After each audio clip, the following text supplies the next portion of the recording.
Welcome to Audiobook Heaven.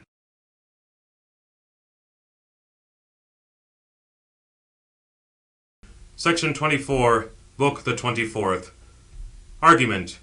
Jove orders Thetis to go to Achilles and demand the restoration of Hector's body. Mercury is also sent to Priam, whom he guides in safety through the Grecian camp to the tent of Achilles. A pathetic interview follows, and Priam ransoms the body of his son and obtains a 12 days' truce, during which he performs his funeral obsequies. The assembly was dissolved, and the people were dispersed to go each to their hollow barks. They indeed took care to indulge in the banquet and sweet slumber, but Achilles wept, remembering his dear companion, nor did all subduing sleep possess him, but he was rolled here and there, longing for the vigour and valiant might of Patroclus, and whatever things he had accomplished with him, and hardships he had suffered, both encountering the battles of heroes, and measuring the grievous waves, remembering these things, he shed the warm tear, lying at one time upon his sides, at others again on his back, and at other times on his face. But again starting up, he wandered about in sadness along the shore of the sea, nor did morn appearing over the sea and the shores escape his notice. But he, when he had harnessed his fleet steeds to his chariot, bound Hector to be dragged after his chariot, and having drawn him thrice around the tomb of the dead son of Menœtius, again rested in his tent, and left him there, having stretched him on his face in the dust. But Apollo kept off all pollution from his body, pitying the hero, although dead, and encircled him with the golden aegis, lest that dragging he might lacerate him. Thus he indeed raging was insulting noble Hector, but the blessed gods, looking towards him, commiserated, and incited the watchful slayer of Argus to steal him away. Now to all the rest it was certainly pleasing, but by no means so to Juno, to Neptune, nor to the azure-eyed maid. But they were obstinate, for sacred Ilium was odious to them from the first, and Priam and his people on account of the infatuation of Paris, who had insulted the goddesses when they came to his cottage, and preferred her who gratified his destructive lust. But when the 12th morning from that had arisen, then indeed Phoebus Apollo spoke amongst the immortals. Cruel ye are, O gods, and injurious! Has not Hector indeed formerly burned for you the thighs of bulls and chosen goats, whom now, although being dead, ye will not venture to take away for his wife and mother, his son, and his father Priam, and the people to behold? Who would quickly burn him with fire, and perform his funeral rites. But ye wish to bestow favour, O gods, upon destructive Achilles, to whom there is neither just disposition nor flexible feelings in his breast, who is skilled in savage deeds, as a lion which, yielding to the impulse of his mighty strength and haughty soul, attacks the flocks of men, that he may take a repast. Thus has Achilles lost all compassion, nor in him is there sense of shame, which greatly hurts and profits men. For perhaps some one will lose another more dear, either a brother or a son. Yet does he cease weeping and lamenting, for the destinies have placed in men an enduring mind. But this man drags godlike Hector around the tomb of his dear companion, binding him to his chariot after he has taken away his dear life. Yet truly this is neither more honourable nor better for him. Let him beware lest we be indignant with him, brave as he is, because raging he insults even the senseless clay. But him the white-armed Juno indignant addressed. This truly might be our language, O god of the silver bow, if now thou assignest equal honour to Achilles and to Hector. Hector indeed is a mortal, and sucked a woman's breast. But Achilles is the offspring of a goddess, whom I myself both nurtured and educated, and gave as a wife to the hero Peleus, who is dear to the immortals in their heart. And ye were all present at the nuptials, O gods, and thou didst feast amongst them, holding thy lyre, O companion of the evil, ever faithless.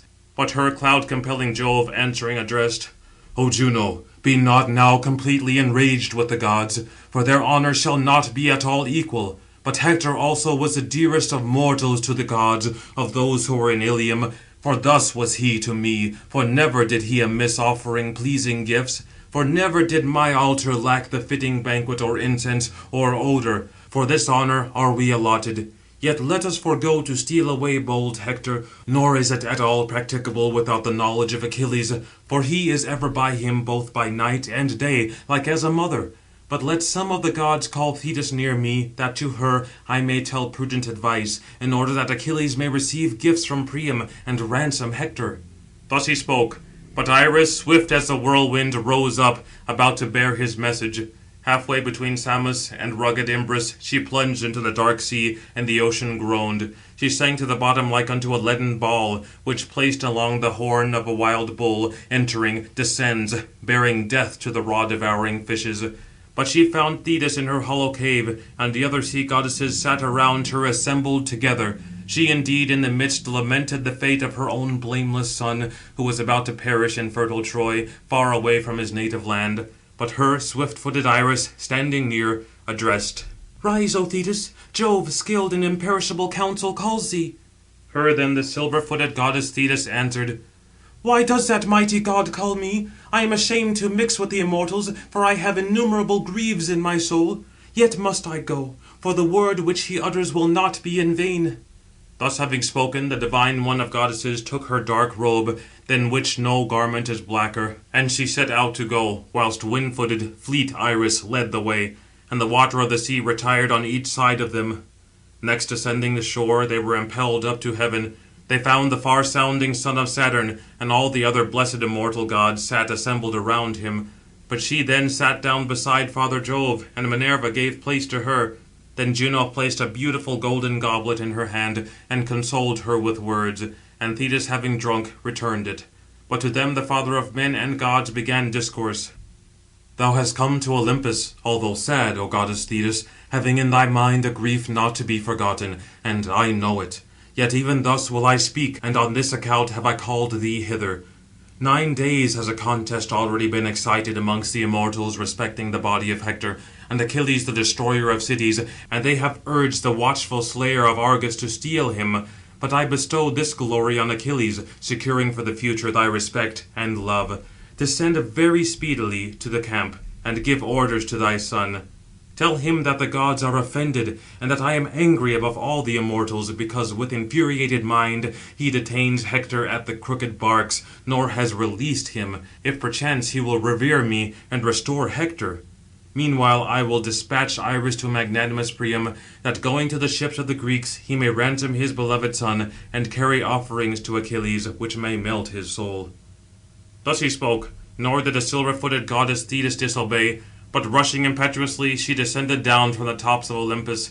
Then she came to the tent of her son, and found him within, moaning continually, whilst around him his dear comrades were busily occupied, and preparing a feast, for a great thick-fleeced sheep had been slaughtered by them in the tent.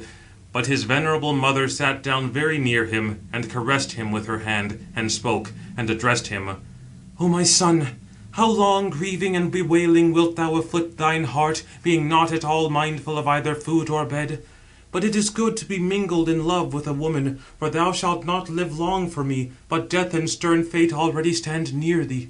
But quickly attend to me, for I am a messenger to thee from Jove. He says that the gods are angry with thee, and that he himself above all the immortals is enraged, because with furious mind thou detainest Hector at the hollow ships, nor dost release him. But come, release him, and receive ransoms for the dead body." But her swift-footed Achilles answering addressed, "Let him approach hither, who may bear the ransoms, and bear away the body, if indeed the Olympian himself now commands it with a serious mind." Thus they indeed, the mother and the son, amongst the assemblage of the ships, spoke many winged words to each other. But the son of Saturn impelled Iris towards sacred Ilium. "Go quickly, fleet Iris, having left the seat of Olympus, order magnanimous Priam to ransom his dear son to Ilium, going to the ships of the Greeks, and to carry gifts to Achilles, which may appease his mind, alone, nor let another man of the Trojans go with him. Let some aged herald accompany him, who may guide his mules and well-wheeled chariot, and may bear back to the city the dead body which noble Achilles has slain. Nor let death at all be a cause of anxiety to his mind, nor at all a terror. Such a conductor, the slayer of Argus, will we give to him, who shall lead him until, directing, he shall place him beside Achilles. But when he shall have conducted him into the tent of Achilles, he will not kill him himself, and he will ward off all others. For he is neither imprudent, nor rash, nor profane, but will very humanely spare a suppliant man." Thus he spoke, but wind-footed Iris rushed on, about to carry her message. She came to the palace of Priam, and found wailing and lamentation. His sons, sitting around their father within the hall, were drenching their robes with tears, whilst the old man sat in the midst covered entirely with a cloak. But much filth was around upon the head and neck of the aged man, which, while rolling on the ground, he had abundantly collected with his own hands. But his daughters and daughters-in-law throughout the dwelling lamented. remembering those who, many and brave, lay, having lost their lives by the hands of the Greeks. Then the ambassadress of Jove stood beside Priam, and addressed him in an undertone, and tremor seized him as to his limbs.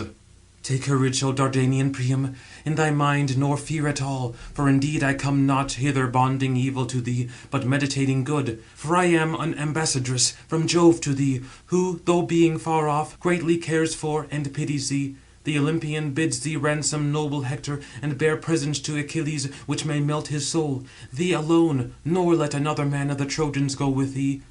But let some aged herald accompany thee, who may guide thy mules and well-wheeled chariot, and bring back to the city the dead which noble Achilles has slain.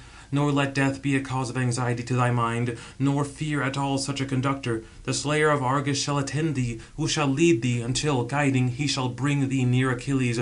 But when he shall have led thee into the tent of Achilles, he will not slay thee himself, and he will ward off all others, for he is neither imprudent, nor rash, nor profane, but will very humanely spare a suppliant man.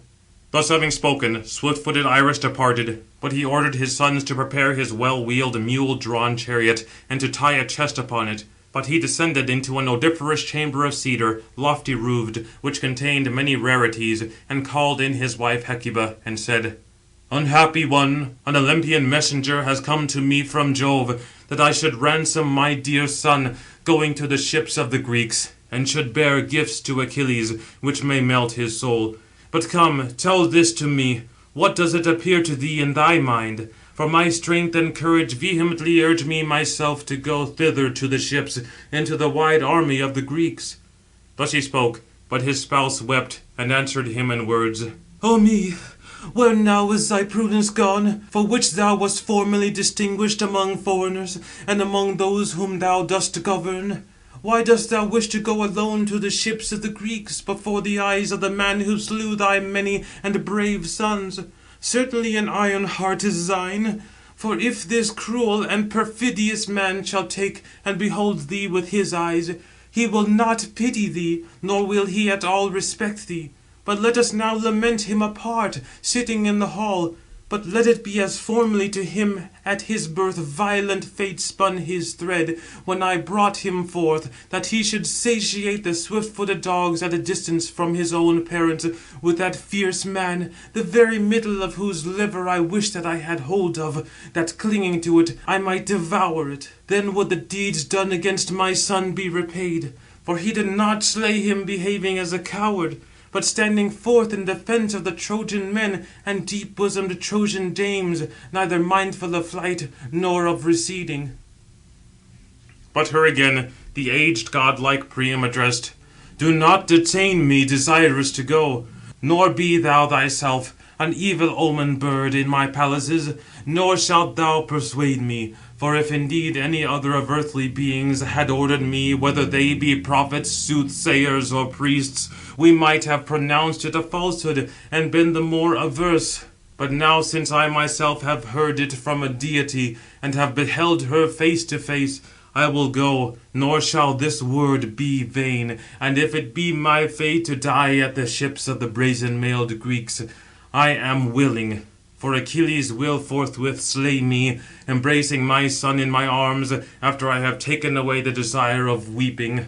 He spoke, and opened the beautiful lids of the chests, and took out thence 12 beautiful mantles, 12 single cloaks, as many tapestried rugs, and in addition to these, as many tunics. And having weighed it, he took out 10 whole talents of gold. He took out beside 2 glittering tripods, and 4 goblets, and a very beautiful cup, which the Thracian men had given him when going on an embassy, a mighty possession.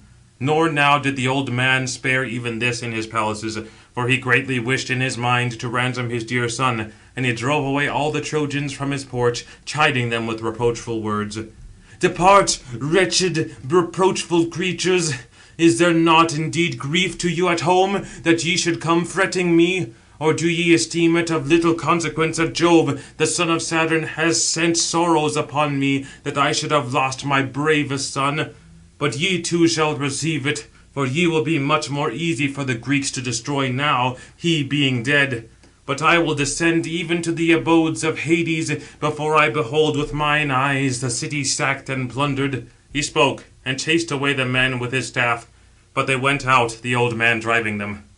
He indeed rebuked his own sons, reviling Helenus, Paris, and godlike Agathon, Pammon, Antiphanus, and Polites, brave in the din of battle, Deiphobus, Hippothus, and renowned Dius. To these 9 the old man reproaching gave orders. Haste for me, O slothful children, disgraceful! Would that you had all been slain at the swift ships instead of Hector. Ah me, the most unhappy of all, since I have begotten the bravest sons in wide Troy, but none of whom I think is left, godlike Mestor, and Troulus, who fought from his chariot, and Hector, who was a god among men, for he did not appear to be the son of a mortal man, but of a god. These indeed has Mars destroyed to me. But all these disgraces remain, liars, dancers, most skilled in the choirs, and public robbers of lambs and kids. Will ye not with all haste get ready my chariot, and place all these things upon it, that we may perform our journey? Thus he spoke, but they, dreading the reproach of their father, lifted out the well-wheeled mule-drawn chariot, beautiful, newly built, and tied the chest upon it. Then they took down the yoke for the mules from the pin, made of boxwood, and embossed, well fitted with rings. And then they brought out the yoke band, 9 cubits in length, along with the yoke. And this indeed they adjusted carefully to the pole, at its extremity, and threw the ring over the bolt. Thrice they lapped it on either side to the boss, and when they had fastened, they turned it evenly under the bend. Then bearing the inestimable ransoms of Hector's head from the chamber, they piled them upon the well-polished car. Then they yoked the strong-hoofed mules, patient in labour, which the Mycenaeans formerly gave to Priam, splendid gifts. They also led under the yoke for Priam the horses which the old man himself had fed at the well-polished manger. These indeed the herald and Priam yoked in the lofty palace, having prudent counsels in their mind. But near them came Hecuba with sad mind, bearing sweet wine in her right hand, in a golden goblet, in order that having made libations they might depart. But she stood before the steeds, and spoke, and addressed them. Take, offer a libation to Father Jove, and pray that thou mayest return home again from the hostile men, since indeed thy mind urges thee to the ships, I at least not being willing. But do thou pray now to the dark cloud-compelling Idaean son of Saturn, who looks down upon all Troy. But seek the fleet bird, his messenger, which to him is the most pleasing of birds, and whose strength is very great, and on thy right hand, so that marking him thyself with thine eyes, thou mayest go, relying on him, to the ships of the fleet-horsed Greeks. But if wide-viewing Jove will not give thee his own messenger, I would not at all then, urging, advise thee to go to the ships of the Greeks, though very eager. But her godlike Priam, answering, addressed, O spouse, certainly I will not disobey thee, advising this, for it is good to raise one's hands to Jove, if perchance he may compassionate me. The old man spoke, and bade the attending servant pour pure water upon his hands. For a handmaid stood by, holding in her hands a basin, and also a ewer. And having washed himself, he took the goblet from his wife. Then he prayed, standing in the midst of the enclosure, and poured out a libation of wine, looking towards heaven, and raising his voice, spoke. O Father Jove, ruling from Ida, most glorious, most great, grant me to come acceptable and pity to the tent of Achilles, and send the swift bird, thy messenger, which is the most agreeable of birds to thee, and whose strength is very great, on my right hand, that I myself, perceiving him with my eyes, may go, relying on him, to the ships of the fleet-horsed Greeks. Thus he spoke, praying. But to him provident Jove hearkened, and immediately sent an eagle, the black hunter, the most certain augury of birds, which they also called Percnos, as large as the well-bolted, closely-fitted door of the lofty-roofed chamber of a wealthy man, so great were its wings on each side, and it appeared to them, rushing on the right hand over the city. But they, having seen it, rejoiced, and the soul was overjoyed in their bosoms. Then the old man, hastening, mounted his polished car, and drove out of the vestibule and much echoing porch. Before, indeed, the mules drew the four-wheeled car, which prudent Idaeus drove. But after came the horses, which the old man cheered on, driving briskly through the city with his lash. But all his friends accompanied, greatly weeping for him, as of going to death.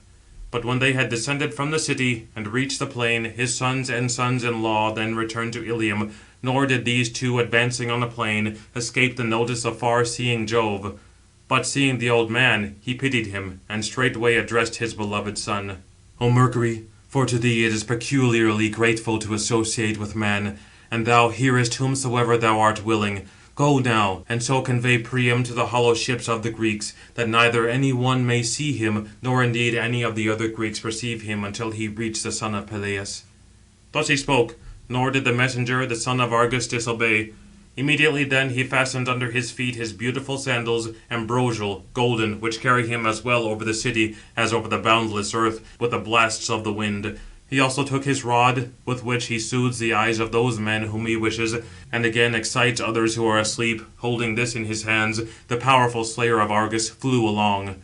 But he immediately reached the Troad and the Hellespont, and hastened to go, like unto a princely youth, first springing into youth, whose youth is very graceful. And they, when they had driven by the great tomb of Ilus, stopped their mules and horses, that they might drink in the river, for even now twilight had come over the earth. But the herald spying observed Mercury near, and addressed Priam, and said, Beware, O descendant of Dardanus! This is matter for prudent thought. I perceive a warrior, and I think that he will soon destroy us. But come, let us fly upon our steeds, or let us now, grasping his knees, entreat him, if he would pity us. Thus he spoke. But the mind of the old man was confounded, and he greatly feared, but the hair stood upright on his bending limbs. And he stood stupefied, but Mercury himself coming near, taking the old man's hand, interrogated, and addressed him. Whither, O father, dost thou this way direct thy horses and mules during the ambrosial night, when other mortals are asleep? Dost thou not fear the valour-breathing Greeks, who, enemies and hostile to thee, are at hand? If any one of these should see thee in the dark and dangerous night, bearing off so many valuables, what intention would then be towards thee? Neither art thou young thyself, and this is an old man who accompanies thee, to repel a warrior when first any may molest thee. But I will not do thee injury, but will avert another from thee, for I think thee like my dear father. But him Priam, the godlike old man, then answered, Surely these things are as thou sayest, my dear son. But hitherto some one of the gods has protected me with his hand, who has sent such a favourable conductor to meet me. So beautiful art thou in form and appearance, and thou art also prudent in mind, and of blessed parents. But him again the messenger, the slayer of Argus, addressed, Old man, thou hast certainly spoken all these things with propriety. But come, tell me this, and relate it truly. Whither now dost thou send so many and such valuable treasures amongst foreigners?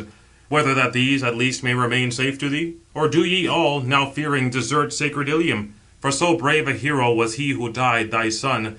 He was not in aught inferior to the Greeks in battle. But him Priam, the godlike old man, then addressed, But who art thou, O best one, and of what parents art thou, who speakest so honourably to me of the death of my luckless son? But him again the messenger, the slayer of Argus, addressed, Thou triest me, old man, and inquirest concerning noble Hector, whom I indeed have very often beheld with mine eyes in the glorious fight, when routing the Greeks he slew them at their ships, destroying them with his sharp spear. But we, standing, marvelled. For Achilles, enraged with the son of Atreus, did not permit us to fight. But I am his attendant, and the same well-made vessel brought us. I am one of the Myrmidons. Polyator is my father, who indeed is rich, but now old as thou. To him there are 6 sons, but I am his 7th, with whom casting lots the lot occurred to me to follow Achilles hither, and I came to the plain from the ships, for at dawn the rolling-eyed Greeks will raise a fight around the city. For they are indignant, sitting quiet, nor can the chiefs of the Greeks restrain them, longing for war. But him then, Priam, the godlike old man, answered, If indeed thou art one of the servants of Achilles, the son of Peleus, come now, tell all the truth to me, whether is my son still at the ships, or has Achilles, tearing him limb from limb, cast him to the dogs? But him the messenger, the slayer of Argus, again addressed, O old man, neither have the dogs yet devoured him, nor the birds, but he still lies at the ship of Achilles, in the same plight as before, at his tents. And it is now the 12th morning him lying, yet his body is not at all putrid, nor do the worms devour him, which consume men slain in battle. Doubtless he will drag him cruelly around the tomb of his dear companion when divine morn appears, but he does not defile him. Approaching, thou indeed thyself wouldst wonder how fresh he lies, while the blood is washed away from around, nor is he polluted in any part. But all his wounds are closed, whatever were inflicted, for many thrust a spear into him. Thus do the happy gods regard thy son, though dead, for he was dear to them in their heart. Thus he spoke, but the old man rejoiced, and answered in words, O son, surely it is good to give due gifts to the immortals, for my son, while he was yet in being, never neglected the gods, who possessed Olympus in his palace. Therefore are they mindful of him, although in the fate of death. But come now, accept from me this beautiful goblet, protect thyself, and with the favour of the gods conduct me until I come into the tent of the son of Peleus. But him the slayer of Argus again addressed, Old man, thou triest me, being younger, nor wilt thou now persuade me, thou who orderest me to accept thy gifts unknown to Achilles, whom indeed I dread, and scruple in my heart to plunder, lest some evil should afterwards come upon me. Yet would I go as a conductor to thee even to renowned Argus, sedulously in a swift ship, or accompanying thee on foot, nor indeed would any one contend with thee, despising thy guide. Mercury spoke, and, leaping upon the chariot and horses, quickly took the scourge and the reins in his hands, and breathed bold vigour into the horses and mules. But when they had now reached the rampart and trench of the ships, then the guards were just employed about their feast. And the messenger, the slayer of Argus, poured sleep upon them all, and immediately he opened the gates and pushed back the bars, and led in Priam and the splendid gifts upon the car. But when they reached the lofty tent of Achilles, which the Myrmidons had reared for their king, lopping fir timbers, and they roofed it over with a thatched roof, mowing it from the mead, and made a great fence around it with thick-set stakes for their king. One bar only of fir held the door, which indeed 3 Greeks used to fasten, and 3 used to open the great fastening of the gates, but Achilles even alone used to shoot it. Then indeed profitable Mercury opened it for the old man, and led in the splendid presents to swift-footed Achilles.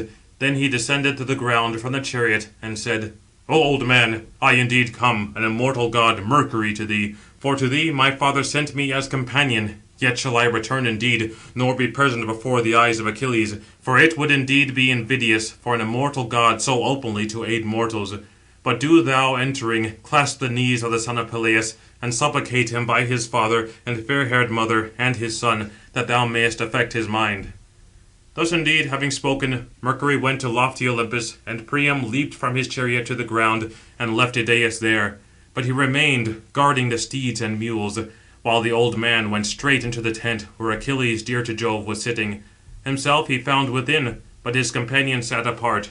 But 2 alone, the hero Automedon and Alcimus, a branch of Mars, standing near, were ministering to him, for eating and drinking he had just ceased from food, and the table still remained. But great Priam entering, escaped his notice, and standing near he clasped the knees of Achilles with his hands, and kissed his dreadful man-slaughtering hands, which had slain many sons to him. And as when a dread sense of guilt has seized a man, who, having killed a man in his own country, comes to another people, to the abode of some wealthy man, and stupor possesses the spectators, so Achilles wondered, seeing godlike Priam, and the others also wondered, and looked at one another. And Priam supplicating spoke this speech: Remember thy own father, O Achilles, like unto the gods, of equal age with me, upon the sad threshold of old age. And perhaps indeed his neighbours around are perplexing him, nor is there any one to ward off war and destruction.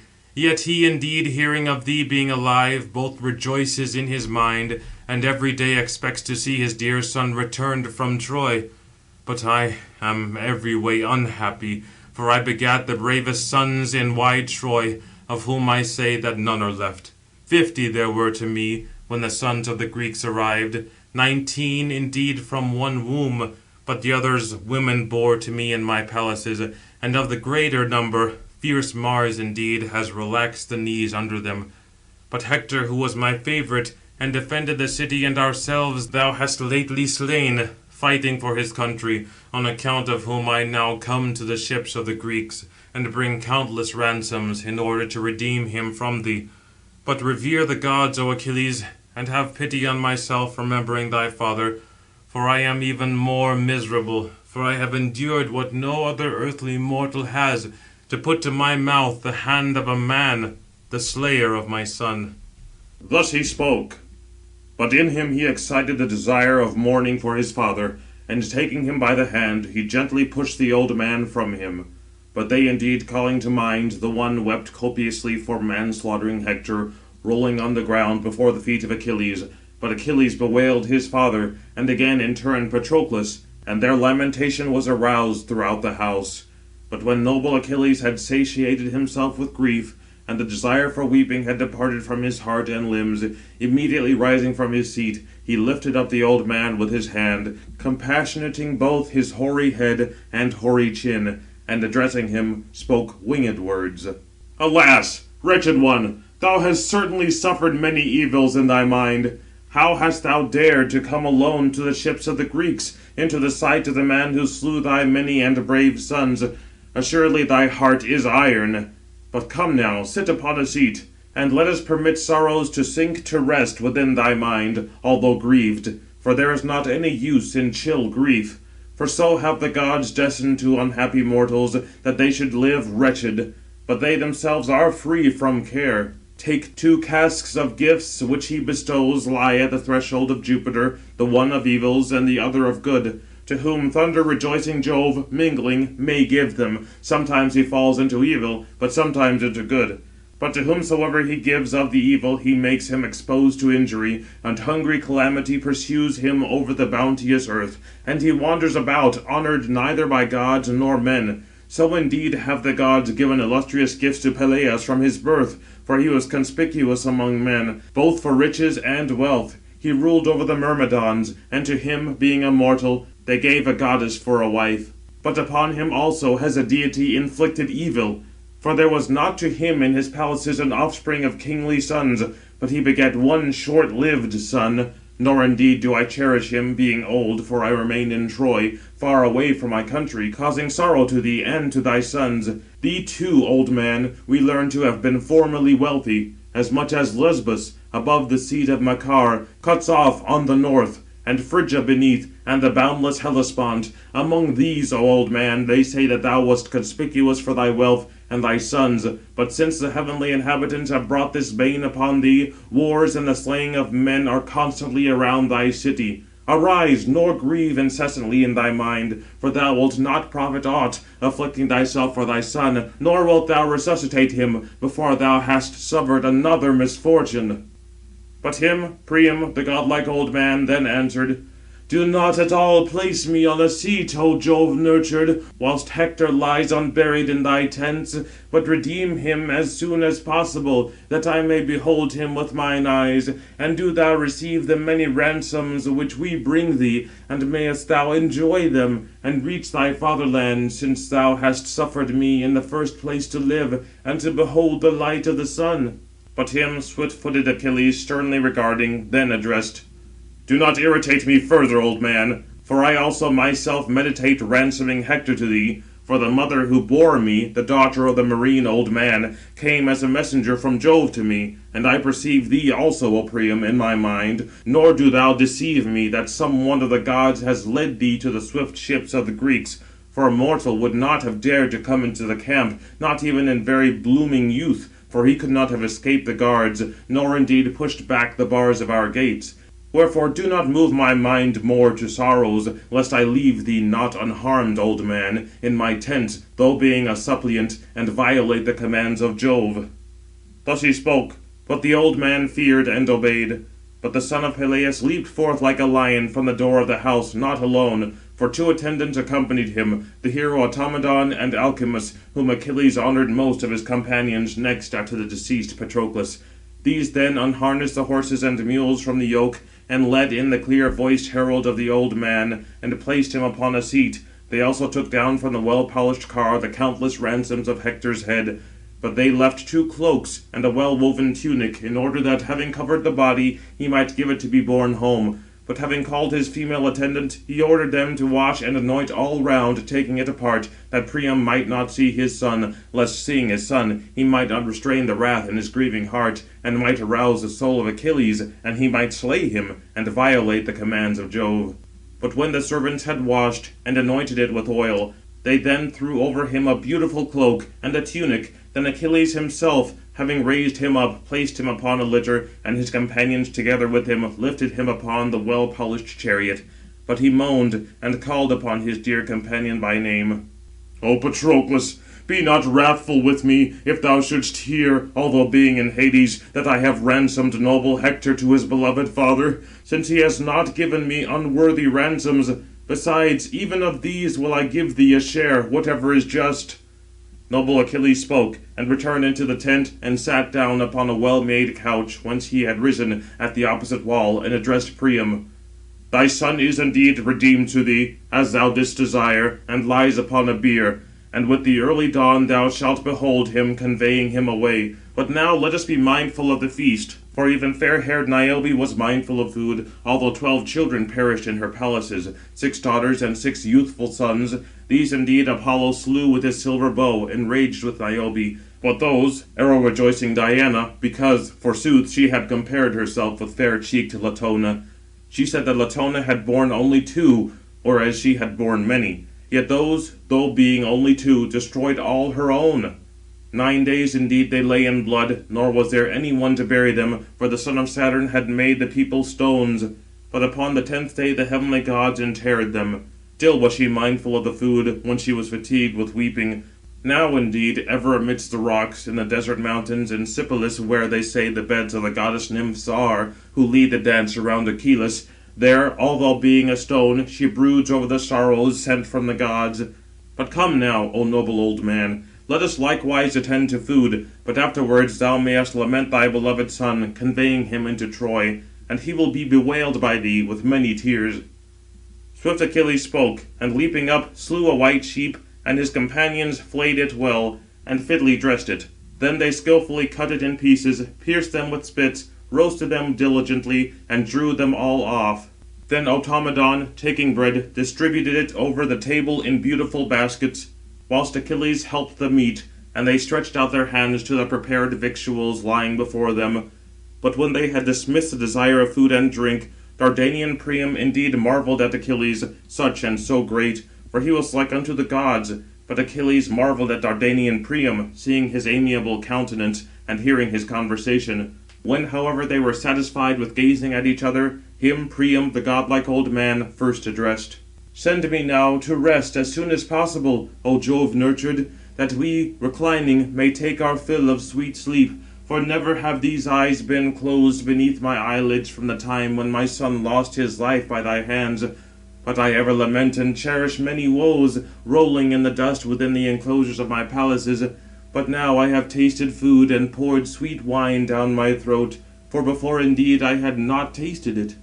He spoke, but Achilles ordered his companions, servants, and maids to place couches beneath the porch, and to spread beautiful purple mats on them, and to strew embroidered carpets over them, and to lay on them well-napped cloaks to be drawn over all.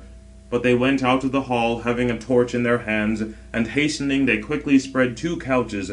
But the swift-footed Achilles, jocularly addressing him, said: "Do you lie without, O revered old man, lest some counsellor of the Greeks come hither, who, sitting with me, constantly meditate plans as is just? If any of these should see thee in the dark and dangerous night, he would forthwith tell Agamemnon, the shepherd of the people, and perchance there would be a delay of the redemption of the body. But come, tell me this, and tell it accurately. How many days dost thou desire to perform the funeral rites of noble Hector, that I may myself remain quiet so long, and restrain the people?" But him Priam, the godlike old man, then answered: "If indeed thou desirest me to celebrate the funeral of noble Hector, thus doing, O Achilles, thou dost surely gratify me, for thou knowest how we are hemmed in within the city, and it is far to carry wood from the mountain, and the Trojans greatly dread to do so. 9 days indeed we would lament him in our halls, but on the 10th would bury him, and the people should feast. But upon the 11th we would make a tomb to him, and on the 12th we will fight, if necessary." But him swift-footed Achilles again addressed: "These things shall be to thee, O aged Priam, as thou desirest, for I will prevent the fight as long a time as thou desirest." Thus having spoken, he grasped the right hand of the old man near the wrist, lest he should fear in his mind. They indeed, the herald and Priam, slept there in the porch of the house, having prudent counsels in their mind, while Achilles slept in the interior of the well-built tent, and beside him lay fair-cheeked Briseis.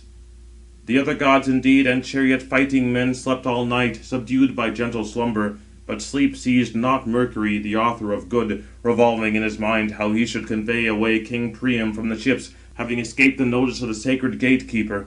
Accordingly he stood over his head, and addressed him: "O aged man, Certainly evil is not at all a care to thee, that thou sleepest thus amongst hostile men, after Achilles has suffered thee. Now indeed thou hast ransomed thy beloved son, and hast given much, but the sons left behind by thee would give 3 times as many ransoms for thee alive, if Agamemnon the son of Atreus should know of thy being here, and all the Greeks should know of it. Thus he spoke, but the old man feared, and awoke the herald. Then for them Mercury yoked the horses and mules, and quickly drove them himself through the camp, nor did any one perceive. But when they reached the courts of the fair-flowing river, eddying Xanthus, which immortal Jove begat, then indeed Mercury went away to lofty Olympus, and saffron-robed morn was diffused over the whole earth. They indeed drove the horses towards the city with wailing and lamentation, and the mules bore the body, nor did any other of the men and well-girdled women previously perceive it. But Cassandra, like unto golden Venus, ascending Pergamus, discovered her dear father standing in the driving seat, and the city summoning herald. She beheld him also upon the mules, lying on the litter. Then indeed she shrieked, and cried aloud throughout the whole city, O Trojans, and Trojan women, going forth, behold Hector, if ever ye rejoiced at his returning alive from battle, for he was a great joy to the city, and to the whole people. Thus she spoke, nor was there any man left in the city, nor woman, for insupportable grief came upon them all, and they met him near the gates, bringing in the body. But his wife and venerable mother, first rushing to the well-wheeled chariot, plucked out their hair, touching his head. And the crowd stood around, weeping. And they indeed would have wept the whole day till sunset before the gates, lamenting Hector, had not the old man addressed the people from his chariot, Give way to me, to pass through with the mules, but afterwards shall ye be satiated with weeping, after I shall carry him home. Thus he spoke, but they stood off, and made way for the chariot. But when they had brought him into the illustrious palace, they laid him upon perforated beds, and placed singers beside him, leaders of the dirges, who indeed sang a mournful ditty, while the women also uttered responsive groans. And amongst them white-armed Andromache began the lamentation, holding the head of man-slaughtering Hector between her hands. O husband, young in years hast thou died, and hast left me a widow in the palace. And besides, thy son is thus an infant, to whom thou and I ill-fated gave birth. Nor do I think he will attain to puberty, for before that this city will be overthrown from its summit. Certainly thou, the protector, art dead, who didst defend its very self, and didst protect its venerable wives and infant children, who will soon be carried away into the hollow ships, and I indeed amongst them. But thou, O my son, wilt either accompany me, or thou shalt labour unworthy tasks, calling for a merciless lord, or some one of the Greeks, enraged, seizing thee by the hand, will hurl thee from a tower to sad destruction, to whom doubtless Hector has slain a brother, or a father, or even a son. For by the hands of Hector very many Greeks have grasped the immense earth with their teeth. For thy father was not gentle in the sad conflict, wherefore indeed the people lament him throughout the city. But thou hast caused unutterable grief and sorrow to thy parents, O Hector, but chiefly to me are bitter sorrows left, for thou didst not stretch out thy hands to me from the couch when dying, nor speak any prudent word of solace, which I might forever remember, shedding tears night and day. Thus she spoke, bewailing, but the women also lamented, and to them in turn Hecuba began her vehement lamentation. O Hector, far of all my sons dearest to my soul, certainly being alive to me, thou wert beloved by the gods, who truly have had a care of thee, even in the destiny of death. For swift-footed Achilles sold all my other sons, whomsoever he seized, beyond the unfruitful sea, at Samos, Imbrus, and Lemnos, without a harbour. But when he had taken away thy life with his long-bladed spear, he often dragged thee round the tomb of his comrade Patroclus, whom thou slewest. But he did not thus raise him up. But now thou liest to my sorrow in the palaces, fresh and lately slain, like him whom silver-bowed Apollo, attacking, has slayed with his mild weapons. Thus she spake, weeping, and aroused a vehement lamentation. But to them Helen then, the third, began her lamentation. O Hector, far dearest to my soul of all my brothers-in-law, for godlike Alexander is my husband, he who brought me to Troy, would that I had perished first. But now already this is the 20th year to me from the time when I came from thence, and quitted my native land. Yet have I never heard from thee a harsh or reproachful word. But if any other of my brothers-in-law, or sisters-in-law, or well-attired husbands, brothers' wives, reproached me in the palaces, or my mother-in-law, for my father-in-law was ever gentle as a father, then thou, admonishing him with words, didst restrain him, both by thy gentleness and thy gentle words. So that grieved at heart, I bewail at the same time thee and myself unhappy. For there is not any other in wide Troy, kind and friendly to me, but all abhor me. Thus she spoke, weeping, and again the countless throng groaned. And aged Priam spoke this speech amongst the people: O Trojans, now bring wood to the city, nor at all fear in your mind a close ambuscade of the Greeks. For Achilles, dismissing me from the dark ships, thus promised me that he would not commence hostilities before the 12th morning should arrive. Thus she spoke, and they yoked both oxen and mules beneath the wagons, and then assembled before the city. For 9 days indeed they brought together an immense quantity of wood. But when now the 10th morn, bearing light to immortals, had appeared, then indeed weeping, they carried out noble Hector, and placed the body on the lofty pile, and cast in the fire. But when the mother of dawn, rosy-fingered Morn, appeared, then were the people assembled round the pile of illustrious Hector. But after they were assembled and collected together, first indeed they extinguished all the pyre with dark wine, as much as the force of the fire had possessed. But then his brothers and companions collected his white bones, weeping, and the abundant tears streamed down their cheeks. And taking them, they placed them in a golden urn, covering them with soft purple robes, and forthwith deposited it in a hollow grave, and then strewed it above with numerous great stones. But they built up the tomb in haste, and watches sat around on every side, lest the well-grieved Greeks should make an attack too soon. And having heaped up the tomb, they returned, and then being assembled together in order, they feasted on a splendid banquet in the palaces of Priam, the Jove-nurtured king. Thus indeed they performed the funeral of steed-breaking Hector. End of Book the 24th.